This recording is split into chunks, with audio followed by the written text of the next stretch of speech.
Hello and welcome to the channel Understanding Freedom and Discipline by J. Krishnamurti.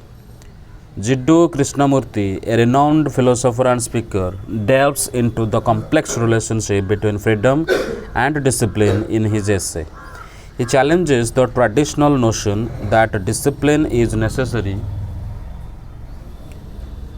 to achieve freedom and presents an alternative view that the true freedom arises from the ability to think and inquire independently, free from societal constraints and external expectations.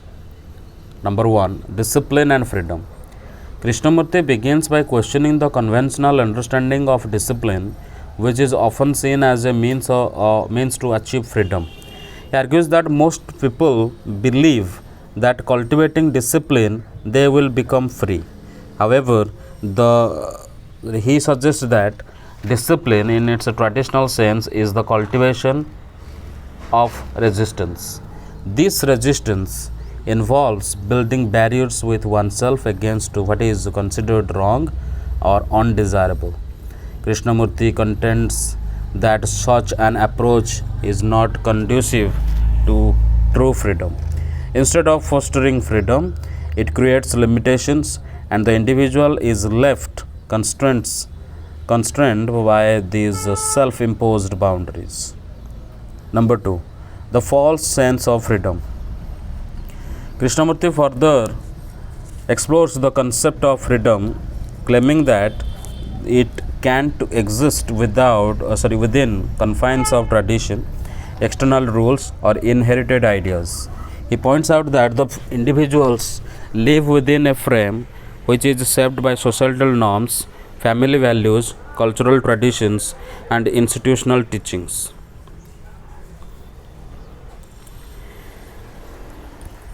This frame dictates what is right or wrong, acceptable or unacceptable. People often believe they are free, yet they are simply conforming to those external influences. Krishnamurti uses the metaphor to a prison to explain this concept, suggesting that true freedom cannot be attained while living within the prison walls of tradition and societal expectations. Number 3. The need for independent inquiry. The true freedom, according to Krishnamurti, comes from ability to question, explore, and discover things for oneself. He emphasizes the importance of independent thinking and experimentation rather than following others or adhering to prescribed values. Individuals should be free to inquire and challenge established norms. Krishnamurti stresses that real intelligence emerges when a person is not simply a follower but an active participant in their own learning and discovery process. Accepting values without questioning them leads to conformity, which stifles freedom and happiness. Number 4. The dangers of imitation and conformity. Krishnamurti warns against the dangers of imitation, conforming to others' expectations, and living a life dictated by external authorities.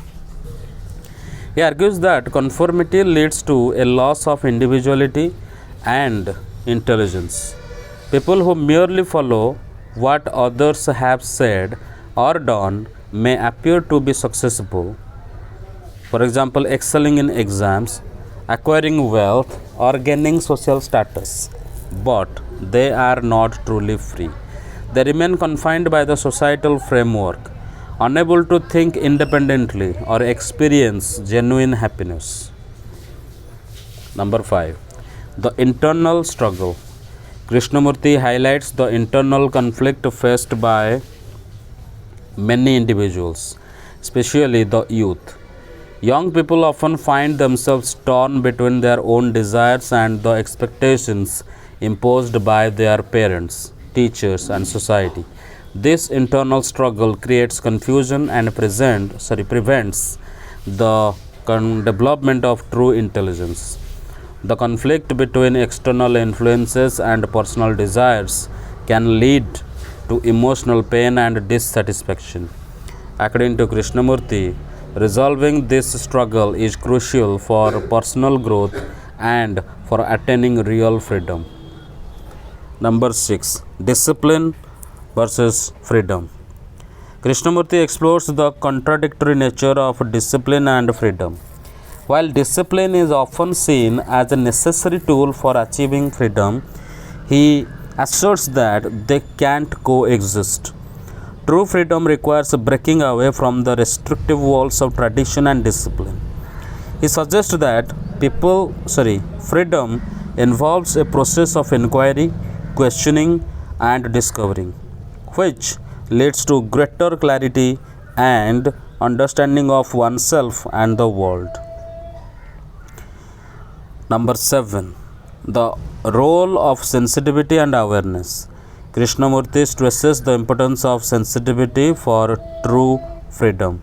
He argues that sensitivity is the ability to be aware of one's surroundings, to feel for others, and to appreciate the beauty of life.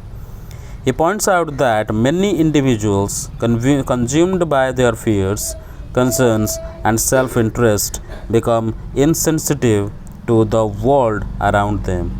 This insensitivity manifests in the failure to recognize the suffering of others, such as the plight of the poor or the struggles of marginalized groups. Krishnamurti emphasizes that freedom involves being aware of these issues and being able to respond with empathy and compassion. Number 8. Sensitivity in action.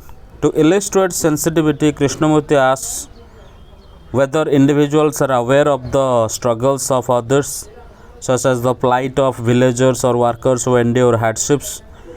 He challenges his readers to consider whether they are so absorbed in their own concerns, like exams, appearance, social status, that they ignore the suffering of others. By cultivating sensitivity, individuals become more attuned to the world around them and are able to engage with it more deeply and meaningfully. Number 9. The need for freedom in youth. Krishnamurti emphasizes that the foundation of freedom and intelligence must be laid at a young age. He advocates for an educational system that allows children to think for themselves and encourages them to explore their own interests and desires. When children are raised in an environment where they are free to question and discover, they are more likely to grow into individuals who are truly free and intellectually engaged. He warns that if young people are not given this freedom early on, they may never develop the capacity for independent thinking or true happiness. Number 10. Conclusion. In conclusion, Krishnamurti advocates for a life that is free from the constraints of tradition, societal expectations, and external discipline. He argues that true freedom comes from the ability to think independently, question norms, and cultivate sensitivity toward others. He urges individuals to break free from the cycle of imitation and conformity and to develop their own understanding of the world through inquiry and reflection. By doing so, they can awaken their intelligence and live a more integrated, fulfilling life.